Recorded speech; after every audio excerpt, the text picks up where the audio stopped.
In December 2020, something invisible crept into the heart of governments, corporations, and critical infrastructure across the world, including right here in India.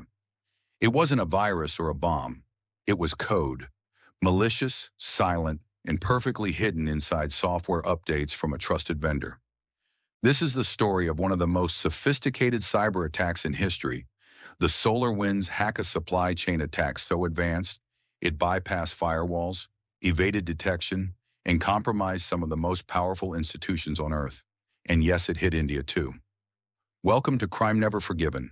This is the full, real story of how hackers turned trust into betrayal and how even the safest networks became deadly traps. Let's rewind to the beginning. It all started with a company called SolarWinds, based in Texas, USA. They made software that helped companies and governments monitor their IT systems, things like network performance, server health, cloud environments. Their product, Orion, was used by over 33,000 customers globally, including Fortune 500 companies and government agencies. Now imagine this. Someone breaks into SolarWinds' own development system and tampers with the Orion software. Not just any tampering, they insert a backdoor cleverly disguised as a normal software update. Then when customers install the update, they unknowingly let the attacker inside their networks. No phishing emails, no brute force attacks, just a simple, trusted update that opens the door to everything. That's what happened between March and June 2020. But no one knew it yet. It wasn't SolarWinds who discovered the breach. It was FireEye, a leading cybersecurity firm. In early December 2020, FireEye announced that they had been hacked, and shockingly, the attackers had stolen some of their own hacking tools. These were tools designed to simulate cyber attacks during penetration tests. If they fell into the wrong hands, they could be used against others. FireEye traced the attack back to a malicious update of SolarWinds Orion version 2019.4, HF5 through 2020.2.1. They found a piece of malware they called Sunburst, but Sunburst wasn't just any malware. It was sophisticated, stealthy, and patient. Once installed, it would lie dormant for up to 2 weeks before reaching out to a command and control server. Then it began exfiltrating data silently, slowly, and selectively. FireEye shared their findings with Microsoft, the US government, and the rest of the cybersecurity world. And soon the scale of the breach became horrifyingly clear. The list of victims reads like a who's who of global power. US Department of Homeland Security, Department of Defense, Department of State, NASA, Microsoft, Intel, Cisco, Deloitte, European Parliament, UK government. But what about India? Yes, Indian organizations were also targeted, though the full extent remains under wraps. According to reports from Mandiant, a division of Google, Kaspersky Lab, and local cybersecurity experts, several Indian entities were affected, including government departments, IT service providers, telecom companies, defense sector contractors. One of the most alarming aspects, the attackers weren't just looking for data. They were mapping the networks, studying how systems connected, where sensitive information was stored, and how Indian infrastructure worked. In other words, they were laying the groundwork for future attacks. Let's break down how the attack unfolded. First, the attackers breached SolarWinds' internal network. How? Unknown. Some believe it involved compromising SolarWinds' GitHub account or build servers. Others point to weak credentials or outdated software. Once inside, they modified the source code of the Orion platform. They inserted a Trojanized DLL file, a dynamic link library that contained the Sunburst malware. This DLL was compiled into the legitimate Orion update package. Because it was signed with SolarWinds' valid digital certificate, it passed all security checks. When users downloaded the update, the malware was installed along with it. Then came the clever part. Stealth mode Sunburst waited up to 2 weeks before activating. Then it reached out to a domain-controlled server using a technique called domain generation algorithms, DGAs, meaning the attackers controlled which domains the malware would contact. Once communication was established, the malware began downloading second-stage payloads, allowing remote control of the infected machine. These payloads gave the attackers full access to files' ability to run arbitrary commands, credential harvesting, lateral movement across the network. They didn't just steal data, they learned how the victim's entire system worked. India was not spared.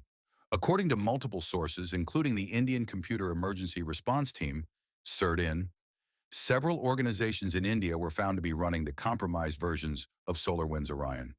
While CERT-IN did not name specific victims, media outlets like the Hindu Money Control and Live Mint reported that several government ministries were affected. Major IT services firms were compromised. Defense contractors working with the Ministry of Defense were among those impacted. At least one major telecom provider was found to have the malware. One expert told The Hindu, "This is not just another ransomware case. This is espionage at a scale we've never seen before." What makes this more concerning is that many Indian organizations still use legacy systems. Patching and updating software is often delayed due to budget constraints or lack of awareness. So even after the vulnerability was disclosed in December 2020, many Indian systems remained exposed well into 2021. The US government, along with Microsoft and intelligence agencies, quickly pointed fingers at Russian state-sponsored hackers, specifically a group known as APT-29, also called Cozy Bear. This group has been active since at least 2008 and is believed to work for Russia's Foreign Intelligence Service, SVR. Their goal wasn't to destroy systems. It was to gather intelligence quietly and over long periods. In fact, the attackers didn't just look around once. They stayed for months moving laterally through networks, stealing credentials, accessing email servers, and even reading internal communications. Some experts believe the attackers were interested in India's strategic assets, especially in the context of border tensions with China and India's growing defense and space programs. The fallout was massive. In the US, President Trump declared a national emergency. Later, under Biden, sanctions were imposed on Russian entities. SolarWinds filed lawsuits. FireEye offered free threat hunting services. Governments scrambled to patch systems and audit their networks. But what about India? Well, CERT-IN issued advisories. Organizations rushed to check if they were using SolarWinds Orion. Those who were, patched their systems. However, the bigger question remains: how prepared is India for such attacks? Cybersecurity in India is still playing catch-up. While initiatives like Digital India and National Cybersecurity Policy exist, implementation remains uneven. Many organizations still rely on outdated software, lack proper incident response plans, and don't train employees adequately on cybersecurity hygiene. The SolarWinds hack served as a wake-up call, but only time will tell if India truly woke up. We spoke to several cybersecurity professionals in India who wish to remain anonymous. Here are some key takeaways. SolarWinds was a game changer. It showed that even trusted vendors can become weapons. We need better supply chain security. Senior Security Analyst, Bangalore. Many Indian companies still don't realize the severity of these threats. They think they're too small to be targets. That's a dangerous mindset. Cybersecurity Consultant, Delhi.